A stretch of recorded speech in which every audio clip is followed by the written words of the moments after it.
Welcome to A Slice with Dice, a podcast exploring the ideas, pressures, and possibilities shaping how we learn, lead, and grow. I'm Corey Alderdice. For over 20 years, my work has lived at the intersection of gifted education, leadership development, and school culture, supporting students as they find their strengths, educators as they stretch their thinking, and schools as they build pathways that expand opportunity. Ready to dive in? Here's this week's Slice. A few months ago on the podcast, we had a conversation about parenting styles.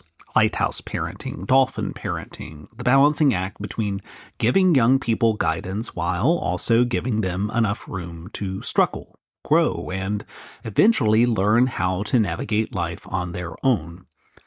But recently, a newer trend started popping up online and in cultural conversations. Beta moms. And if that phrase immediately sounds a little strange or off-putting, that's probably intentional. You see, the term emerged largely through TikTok and internet culture as a kind of reaction against the last 20 years of hyper-optimized parenting.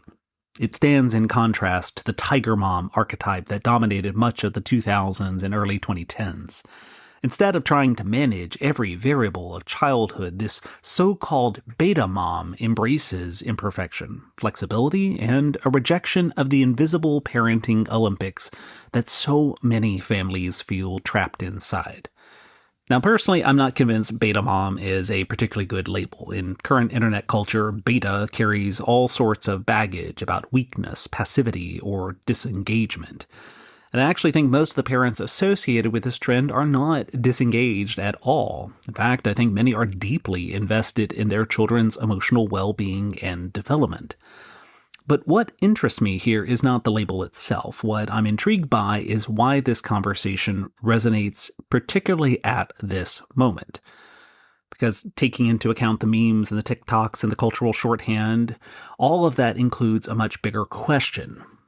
How much of childhood should be managed? And perhaps just as importantly, how much should parenting consume a parent's identity? I think one of the realities of modern parenting is that it has transformed from a role into something much closer to a full-scale management enterprise. Parents today are expected to be part educator, part therapist, part enrichment coordinator, part nutritionist, part college counselor, part emotional support specialist, part chauffeur, part life coach, part brand manager for their child's future. And increasingly, all of that unfolds under the watchful eye of social media and constant comparison. Every activity feels consequential, every choice feels loaded, every missed opportunity feels permanent. And I think many families are exhausted. What's fascinating is that this exhaustion exists at the exact same moment that parents are probably more informed, more emotionally attuned, and more involved in their children's lives than perhaps any generation in modern history. That's important to say clearly because this isn't a return to detached or absentee parenting.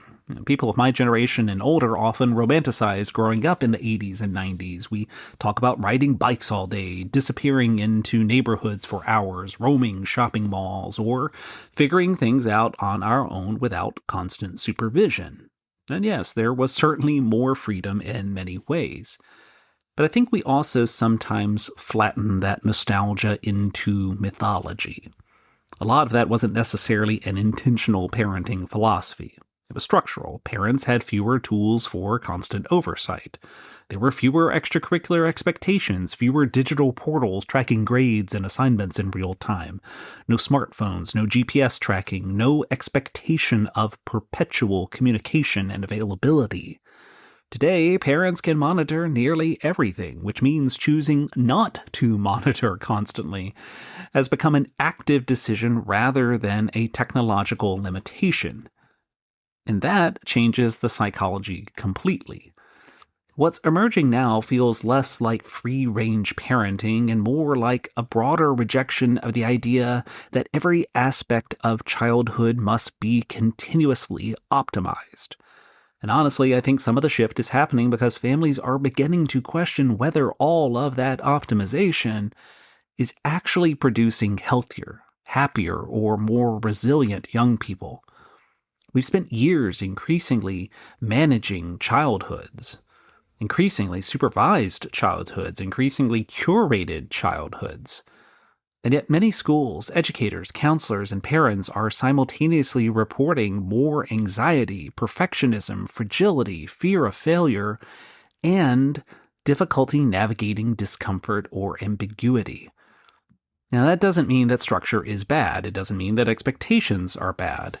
And it certainly doesn't mean parents should become discouraged. But I do think we are watching a broader cultural reassessment take place. This semester has actually given me a somewhat different perspective on some of this personally. Being on a sabbatical allowed me to step more intentionally into a larger share of the daily parenting and family logistics that my wife has routinely carried while navigating an extraordinarily busy and productive season professionally. And I've been fortunate to have the flexibility and time to absorb more of that operational load for our family over the past few months. What I think that experience has reinforced for me is just how relentless modern family management can become. Not because parents today are weaker, not because families care too much, but because expectations have expanded in every direction simultaneously. There's the visible labor of parenting, of course, but there's also the invisible cognitive load. Remembering schedules, tracking assignments, coordinating transportation, monitoring emotional dynamics, managing household operations, and planning ahead constantly.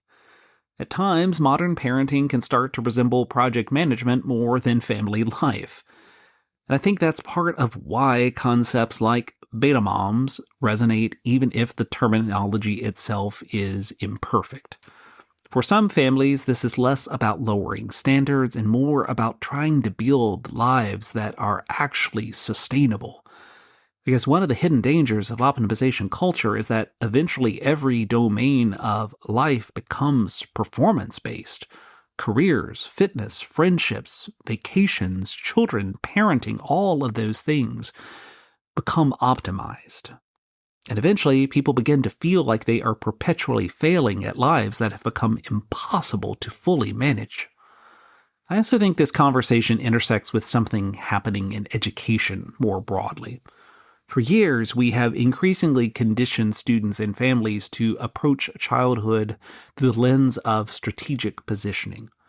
Which activities matter most? Which classes look strongest? Which experience maximize admissions outcomes? And which opportunities create advantage? And to be fair, some of those questions are rational in a highly competitive landscape. But there's also a cost when childhood starts feeling more like portfolio construction than human development. At some point, we have to ask whether we're raising young people who know how to perform achievement, or young people who actually know how to navigate life. Because resilience does not emerge from perfectly managed environments. Confidence doesn't emerge from the elimination of all discomfort, and maturity doesn't appear from constant adult intervention. At the same time, I think it's important not to swing too far in the opposite direction. Children need structure. They still need boundaries. They certainly need guidance and accountability and emotional presence. So this is not an argument for detachment, and honestly, I don't think most parents associated with this trend want detachment either. I think many of them are searching for balance. Not perfection, not neglect, not optimization at all costs. Balance. A way to raise capable young people without turning parenting into an endless exercise in fear, comparison, and performance. Maybe that's the larger cultural recalibration happening. Every generation reacts at least in part to the excesses of the one before it. The hyper-managed childhoods of the past 20 years may now be producing a counter-question. What if people need a little more room to wander, struggle, improvise, and grow as young adults? Not because parents care less, but because parents caring well also means knowing when not to manage every variable. And maybe the healthiest families are not the ones that perfectly optimize every outcome, but the ones that learn how to share burdens, create space for one another, and build lives that are sustainable enough for everyone inside them to actually breathe. A Slice with Dice is a production of Aldercube. Thanks for making time to reflect with me.